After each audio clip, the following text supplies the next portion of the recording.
Coach, congratulations for this victory. Although yung second set, humabol ang UE 50-24, nagtay-tabla nila pero nagawa yung mapulot yung set. So ano yung reminders nyo sa players before the third set para hindi maulit yung mga ganong sitwasyon? What can you say?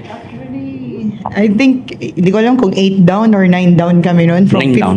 9 down. From 15, humabol ng todo. So yun, chinaga lang namin. Sabi namin sa mga players, tiyagain. Then, in fairness din kasi sa UE, sobrang kargado yung service talaga nila. So yun naman din naman yung pinaghandaan namin nung nakaraan, yung service nila, na alam namin magiging advantage nila. Pero yun, medyo dumikit ng konti, pero pinapractice din namin kasi din yung dinidrill din namin yung mga ganung senaryo, and thankfully nai-apply nila sa ganitong sitwasyon yung lagi nilang tinetraining sa araw-araw. Thank you so much to Reg. 9 attacks, 1 block, 1 service ace, and 9 digs. So yung nga, ito may problema kanina nga yung second set. So ano yung kailangan yung i-polish para hindi maulit yung tulad na nangyari sa second set against UE? What can you say? Actually, sakit na din po talaga namin yung ganon. Hindi namin tapos yung game even if kami yung leading. So yun, I think more on mental toughness din, and yung kagustuhang manalo. Yun yung need pa namin i-polish and i-instill sa sarili namin. Thank you so much, Reg. To Angge, 40 attacks, 1 block, 2 service aces, 9 digs, and 6 extra receptions. So, yun nga, papalapit na tayo sa dulo ng eliminations. Temporary third place kayo. So, yun nga yung mga ganong problems. Do you think it's all about, yung nga sabi ni Reg kanina, it's all about mental na ba? Or is there something more to be fixed para maging maganda yung tatakbo nyo sa home stretch ng eliminations? Ayun nga, sabi na the Reg, mental toughness and yung patience din namin sa isa't isa and sa sarili na pag nahahabol talagang natitense na kami. So siguro yung pasensya and tiyaga na ginagawa namin every training na sana ma-apply namin. And ayun nga, ginagawa namin siya yung pressure game sa training. So grateful na na-apply namin today. And ayun nga, sana maraming pang lapses na pero need namin trabahuin sa next na mga trainings, especially sa mga next na mga makakalaban namin. Thank you so much. Okay, the floor is open for questions. Sa players, last 3 games ng elimination round, dikit-dikit nga kayo dun sa Final Four race, paano nyo lang i-approach? Ayun nga, for me, ayun nga, dikit-dikit yung standings namin. So, lang siguro, apply lang namin kung ano man yung sistema na meron kami and sumunod lang siguro sa game plan na ginagawa namin araw-araw. And, ayun, tiyaga lang siguro kasi nga, patapos na yung second round and yung goal namin na makapasok sa Final Four, andun pa. So, lang talaga, tiyaga and tiwala sa sarili at sa sistema. Siguro alamin lang namin, i-specify namin yung goal namin sa team and sa sarili namin kasi once na maset na namin yun, for sure pagtatrabahuan talaga ng bawat player yon, and makukuha talaga namin yung win as long as alam namin kung ano yung end game na gusto naming makuha. Ayun. Sa ginagalaw ng team, ito na ba yung gusto nyo, yung hinahanap nyo? Obviously, hindi pa. No?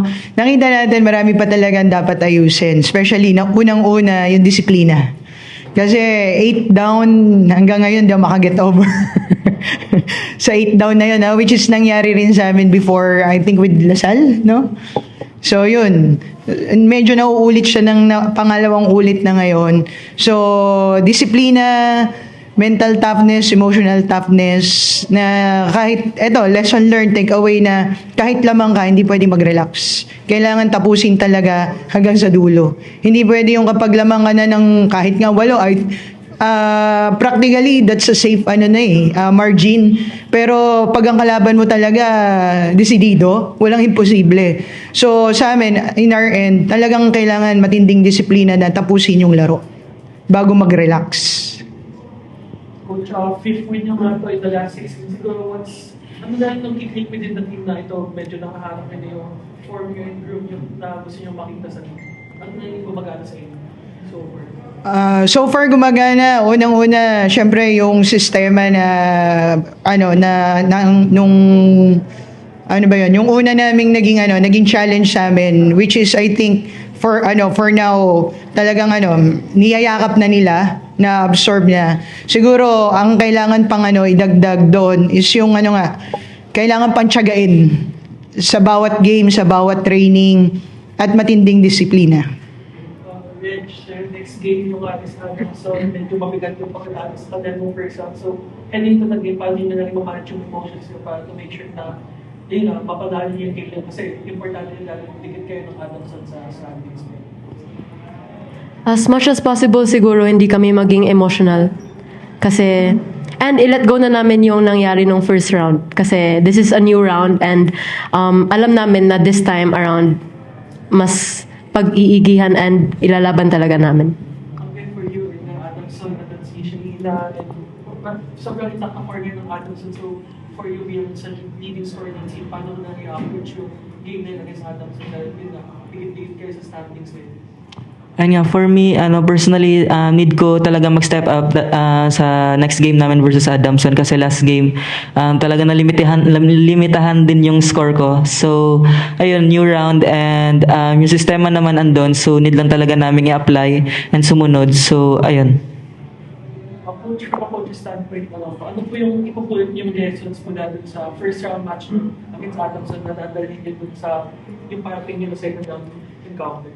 Yung laging open lang sa mga new learnings, maging sabik sa mga tinuturo, no. Then yun nga, every game din namin may natututunan din kami. Especially ngayon yung mga susunod naming games, very hindi na siya para makikipagbungguan sa pader nito. So matinding tiyagaan to. Siguro kung sino yung pinaka matyagang team sa offense and defense. Excuse me. Yun yung aangat dito. So, yun yung paghandaan natin. Tiyagain natin ng todo. Kasi, hindi biro to eh. Yung mga natitirang yun na yung top, nasa top top 5, top 4 na eh. So, matinding labanan na. Reg, ano masasabi mo sa pinakita kanina ni Kai? Kasi si Kai kanina yung nagpahabol sa UE sa second set. And she had a good game, 15 attacks, 2 service aces. Your thoughts about Kai?